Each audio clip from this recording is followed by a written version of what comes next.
Hello दोस्तों। उम्मीद करता हूँ आप लोग अच्छे होंगे, आपकी पढ़ाई अच्छे से चल रही होगी। तो पिछले लेक्चर में हम लोगों ने देखा था लॉसो कैसे निकाला जाता है और एक संबंध देखा था दो संख्याओं और उनके लॉसो मॉसो के बीच। तो उसको हम आज लिख लेते हैं।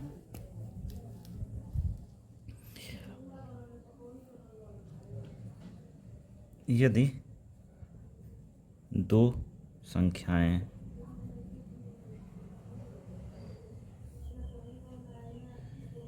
ए व बी हों तो क्या होगा?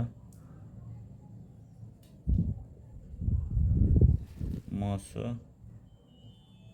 ए बी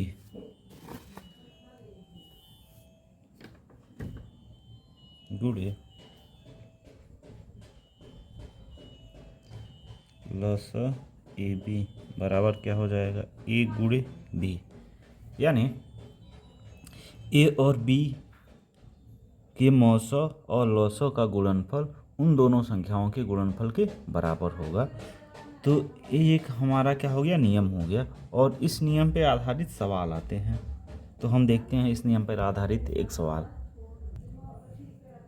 तो देखिए हमारे पास सवाल है, यदि लॉसो 12 21 यानी 12 और 21 का लॉसो 84 हो तो मौसो निकालना है। तो देखिए हमारे पास दो संख्याएं हैं 12 और 21 और इन दोनों का लॉसो दे रखा है, मौसो निकालना है। तो इसका सॉल्यूशन क्या होगा? लॉसो 12 21 बराबर कितना दे रखा है? 84। ठीक है, तो मौसो निकालना है। तो हम जानते हैं मौसो 12 21 गुणे लॉसो 12 21 बराबर होगा 12 गुणे 21 के। ठीक है, तो अगले स्टेप में लिख लेंगे मौसो 12 21 गुणे लॉसो कितना दे रखा है? 84। तो यहाँ पे 84 रख देते हैं और ये हो जाएगा 12 गुणे 21। तो यहाँ से मौसो 12 21 बराबर क्या हो जाएगा? 12 गुणे 21 बटे 84। तो काटिए इसको, तो 12 एक कम 12, 12 सते 84। ठीक, और 7 एक कम 7, 7 त्रिक 21। तो मौसो 12 21 हमारा कितना आ गया? यहाँ से 3 के बराबर आ गया। तो यही हमारा आंसर है। अब देखिए एक तरीके से इसमें 4 टर्म हो रहे हैं, एक मौसो हो रहा है, एक लॉसो हो रहा है और वो दोनों संख्या है। 4 चीज़ें हैं ना। तो इन 4 चीज़ों में से आपको कोई 3 चीज़ पता रहेगी। ठीक है, चौथी चीज़ पता करनी रहेगी। तो यहाँ पे जैसे दोनों संख्याएं पता थी, लॉसो पता था, तो मौसो निकालना था। किसी में क्या हो सकता है? मौसो पता रहेगा, दोनों संख्याएं पता रहेंगी, लॉसो निकालना रहेगा। और किसी में हो सकता है कि लॉसो और मौसो पता हो, दोनों में से एक संख्या पता हो, तो दूसरी संख्या पता करना रहेगा। तो बस इसी फार्मूले का प्रयोग करके बाकी सब निकाल लेना। अगले टाइप का सवाल देखते हैं अब। तो हमारे पास अगला प्रश्न है, संख्या 6 12 और 120 का अभाज्य गुणनखंड विधि द्वारा एचसीएफ और एलसीएम ज्ञात कीजिए। ठीक है, तो इसको करते हैं। तो 6 है, 6 का अभाज्य गुणनखंड करेंगे, क्या मिलेगा? 2 गुणे 3 मिलेगा। 72 का करते हैं, तो 72 को 2 से डिवाइड करेंगे हो जाएगा, तो 36 बचेगा। 36 को फिर से 2 से डिवाइड करेंगे, 18 बचेगा। 18 को फिर से डिवाइड करेंगे तो 9 बचेगा। यानी 2 पे घात क्या आ जाएगा? 3 आ जाएगा। और यहाँ पे 3 पे घात 2, देखिए 2 पे घात 3 का मतलब 8 हो जाएगा और 3 पे घात 2 का मतलब 9, 8 9 72। उसके बाद क्या है? अगला संख्या 120 है। तो 120 को देखिए 120 को 12 गुणे 10 लिख सकते हैं और 12 में आ जाएगा 4, 4 का घात 2 और 10 में आ जाएगा 2, यानी 2 पे घात 3 हो जाएगा और फिर 3 आएगा और यहाँ पे 5 आ जाएगा। अब देखिए मौसो निकालना है तो हमको सबसे पहले क्या चाहिए होगा? सर्वनिष्ठ गुणनखंड।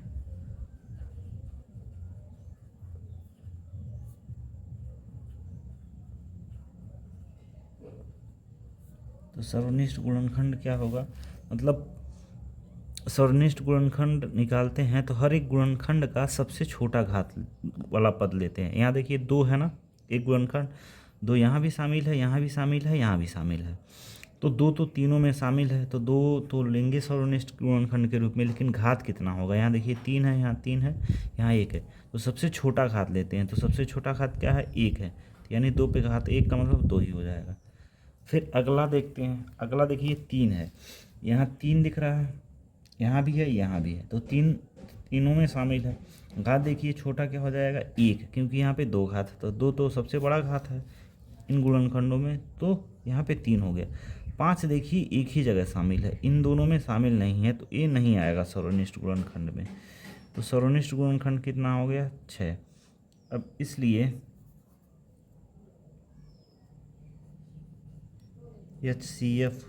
HCF क्या होता है, सर्वनिष्ठ गुणनखंड के बराबर होता है, तो HCF यहाँ पे क्या आ गया, 6 आ गया। ठीक है, और LCM जब निकालना है तो क्या करेंगे, LCM निकालते हैं तो जो बड़ी घातें हैं उनको शामिल करते हैं। तो गुणनखंड 2 में बड़ी घात वाला पद क्या हो जाएगा, 2 पे घात 3, और 3 के लिए 3 पे घात 2, और 5 भले एक में शामिल है लेकिन उसको भी लिखेंगे। तो इसका गुणा कीजिए तो ध्यान देंगे ये 8 हो जाएगा, और 8 का गुणा 5 में कीजिए 40, और फिर ये 3 का वर्ग यानी 9, 40 और 9 का गुणा कीजिए 9 चौको 36, तो यहाँ पे क्या आ गया, 360 आ गया। तो ये हमारा LCM आ गया, और ये क्या हो गया, HCF आ गया।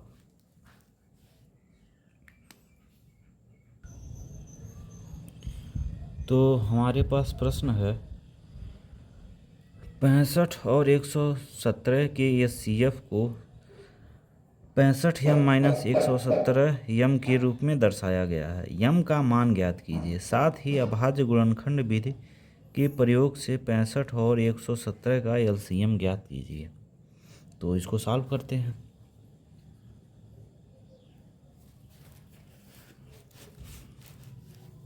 तो इसमें देखिए जो 65 और 117 का HCF है वो इतने के बराबर है, और जब इतने के बराबर है तो फिर इसका और इसका हम HCF निकाल लेते हैं, उसको इसके बराबर रख देंगे, वहाँ से m का मान निकाल लेंगे। तो 65 को मैं क्या लिख सकता हूँ, 5 गुणे 13 अभाज्य गुणनखंड हो गया, और 117 को मैं क्या लिख सकता हूँ, 3 पे घात 2 गुणे 13। अब HCF 65 117 कितना होगा, तो उभय सर्वनिष्ठ गुणनखंड देखेंगे। देखिए 5 यहाँ है, इसमें शामिल नहीं है, 5 को नहीं लेंगे, 3 यहाँ शामिल है, यहाँ नहीं है, नहीं लेंगे, 13 यहाँ भी है, यहाँ भी है, और 13 का घात 1 दोनों में है, तो इसलिए यहाँ पे 13 HCF हो गया हमारा। ठीक है, अब प्रश्न के हिसाब से दिया है, क्या दिया है, HCF 65 117 बराबर कितने के है, 65m-117। हम निकाले हैं तो कितना आ गया है, 13, तो 13 रख देते हैं, यहाँ क्या हो जाएगा, 65m-117, या फिर मैं इसको ऐसे लिख सकता हूँ 65m-117 बराबर 13। इसको पक्षांतर कीजिए तो 65m बराबर कितना आ जाएगा, 130। तो यहाँ से m का मान निकालेंगे तो 130 बटे कितना हो जाएगा, 65, और यहाँ से m का मान कितना आ जाएगा, m का मान आपका आ जाएगा 2। m का मान कितना आ गया, 2 आ गया। फिर कह रहा कि अभाज्य गुणनखंड विधि से ही क्या निकालना है, इसका लॉसो निकालना है। तो 65 बराबर कितना है, 5 गुणे 13 हो रहा है, और 117 बराबर कितना हो रहा है, 3 का वर्ग गुणे 13 हो रहा है। तो LCM क्या होता है, देखिए 5 यहाँ है, 5 को लिख लिए, 3 का घात 2 है, 3 का घात 2 लिख लिए, 13 दोनों में शामिल है तो यहाँ पे 13 लिख लिए। अब इसको मल्टीप्लाई कीजिए तो आपका आ जाएगा 585। तो इस प्रश्न में 65 और 117 का मौसो दे रखा था एक रैखिक पद के रूप में, बहुपद के रूप में 65m माइनस 170। तो क्या किए, इन दोनों का मौसम निकाल लिए और उसको इस बहुपद के रूप में रख दिए जहाँ से m का मान निकल आया। फिर क्या पूछा था, दोनों संख्याओं का लसागु पूछा था, तो दोनों संख्याओं का लसागु ज्ञात कर लिए। तो ऐसे सवाल आते हैं जिसमें या तो लसागु को या तो मौसों को एक बहुपद के रूप में दर्शाया गया रहेगा, तो क्या करेंगे हम लसागु भी निकाल लेंगे और या मौसों निकालेंगे, जो भी पूछा होगा उसके बराबर रख देंगे और वहाँ से उस बहुपद में जो भी चर होगा उसका मान आराम से निकाल सकते हैं।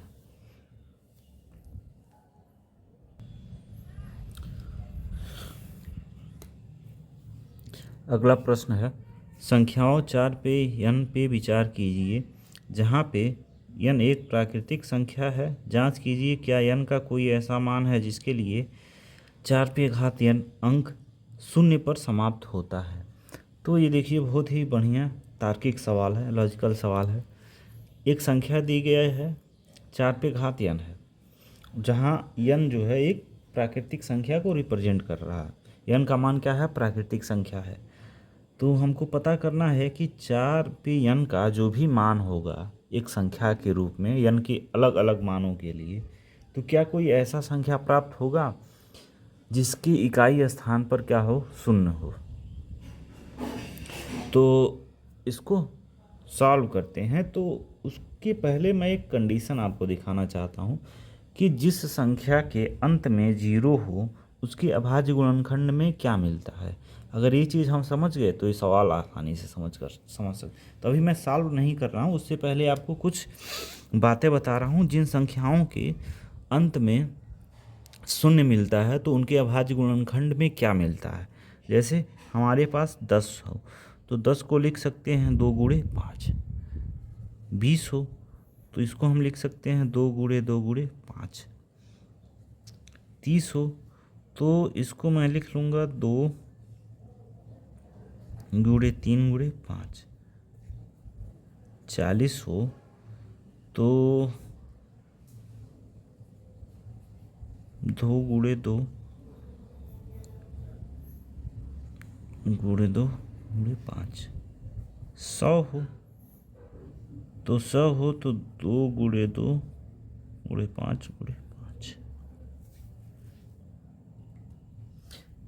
अब ध्यान से देखिए, 10 है 2 गुणे 5 आया है, 20 है 2 भी आ रहा है 5 भी आ रहा है, 30 है 2 आ रहा है 5 आ रहा है। कम से कम कोई भी संख्या उठा लीजिए जिसके अंत में 0 है, तो कम से कम एक बार 2 और 5 गुणनखंड के रूप में आ रहे हैं। आप कोई भी संख्या उठा लीजिए जिसके इकाई स्थान पे शून्य होगा, उसके गुणनखंड के रूप में 2 और 5 आपको जरूर मिलेंगे। क्या मिलेंगे, 2 और 5 जरूर मिलेंगे।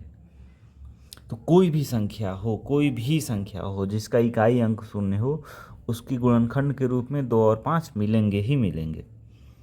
अब देखिए हो गया, इसी के सहारे हमको इस सवाल को सॉल्व कर लेना है। तो मैं इसको इरेज कर रहा हूँ। तो हमारे पास संख्या क्या दी गई है, 4 पे घात n। ठीक है, इसको सिंप्लीफाई करते हैं तो 4 को मैं लिख सकता हूँ 2 का घात 2 और इस पे घात n। इसको फिर से सिंप्लीफाई कीजिए, 2 पे घात 2n हो जाएगा, इसका गुणा इसमें हो जाएगा। ठीक है, यानी देखिए इस संख्या के गुणनखंड के रूप में केवल क्या है, 2 है और कोई संख्या नहीं है। 2 पे घात 2n है, यानी n के अलग अलग मान के लिए 2 गुणनखंडों के रूप में 2 कई बार आ सकता है। n का मान जितना होगा उसके हिसाब से 2 आएगा। यानी ये जो संख्या बनेगी इनका 2 के अलावा अन्य कोई गुणनखंड है ही नहीं। ठीक है, 2 ही है, चाहे वो 1 बार आए, 2 बार आए, 4 बार आए, 10 बार आए, 100 बार आए, लेकिन गुणनखंड के रूप में केवल क्या है, 2 है।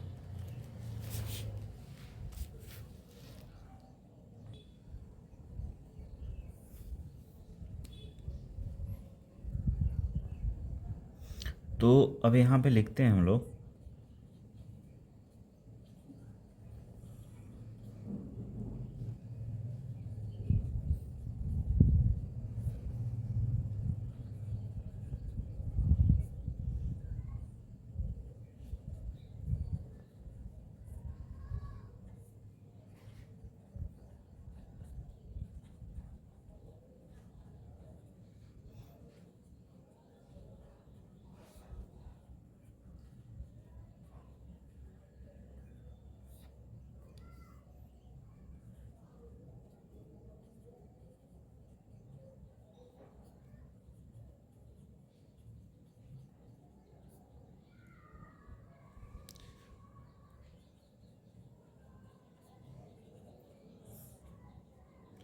तो जब कोई संख्या शून्य पर समाप्त होती है तो उसके गुणनखंड में 2 और 5 अवश्य होते हैं।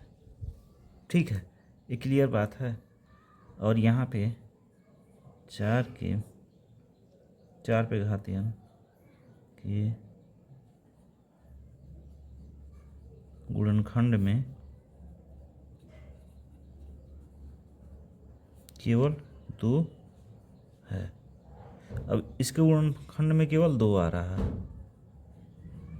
अतः n के किसी भी मान के लिए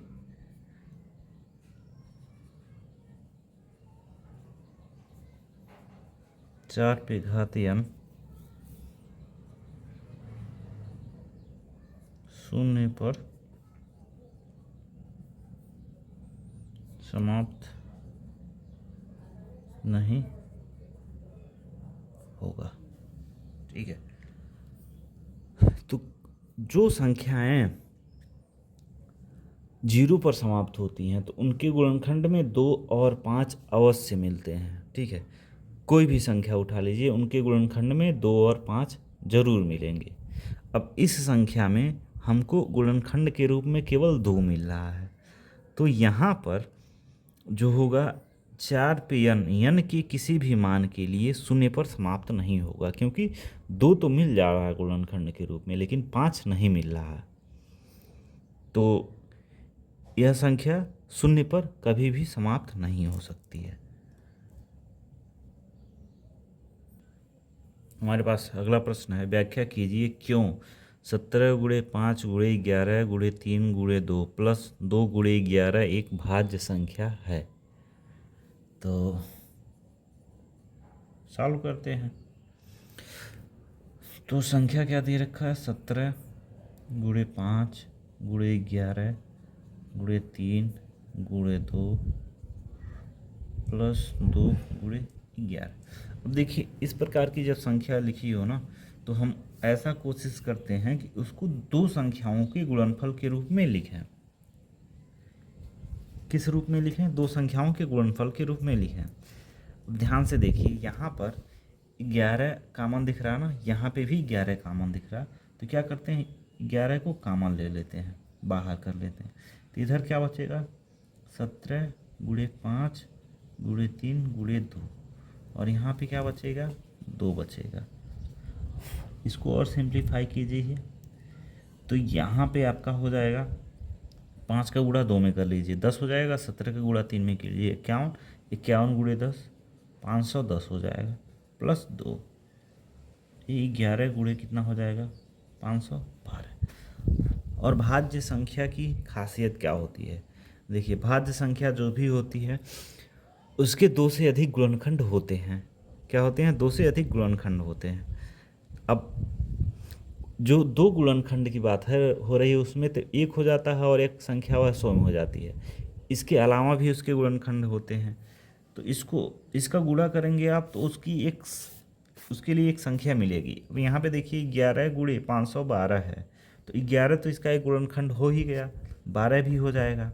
ठीक है, और एक तो है ही इसका गुणनखंड, और देखिए और क्या हो सकता है, ये 512 है ना, 512 क्या है, एक सम संख्या है, तो 512 एक सम संख्या है। तो यानी कि सम संख्या क्या होती है, सम संख्या 2 को छोड़कर के जितनी भी सम संख्याएं होती हैं भाज्य संख्याएं होती हैं। ठीक है, तो जब एक अभाज्य संख्या और एक भाज्य संख्या का गुणा करेंगे तो हमेशा भाज्य संख्या मिलती है। ठीक है, तो यहाँ पर लिखेंगे संख्या के 2 से अधिक गुणनखंड है,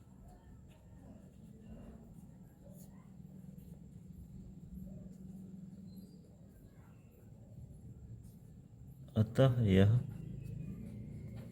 एक भाज्य संख्या है।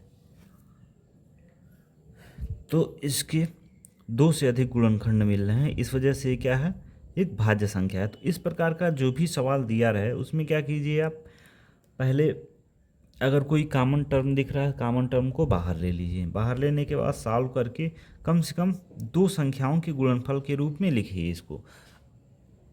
अगर अलग अलग 2 संख्याओं के गुणनफल के रूप में लिख ले रहे हैं तो जाहिर सी बात है उसके 2 से अधिक गुणनखंड मिल रहे हैं। जब 2 से अधिक गुणनखंड मिल रहे हैं तो फिर क्या होगा, वह संख्या भाज्य हो जाएगी। क्या हो जाएगी, वह संख्या भाज्य हो जाएगी। जैसे यहाँ देखिए 11 और 512 मिला, 11 अभाज्य संख्या है, 512 भाज्य संख्या है। और जब भी एक भाज्य संख्या और अभाज्य संख्या का गुणनफल निकाला जाएगा तो जो गुणनफल आएगा हमेशा क्या आएगा, भाज्य संख्या ही आएगा। तो आज के लेक्चर में बस इतना ही, बाकी जो भी आगे के टॉपिक हैं अगले लेक्चर में देखा जाएगा। तो वीडियो को लाइक करें, अपने दोस्तों में शेयर करें, चैनल को सब्सक्राइब करें। Happy learning.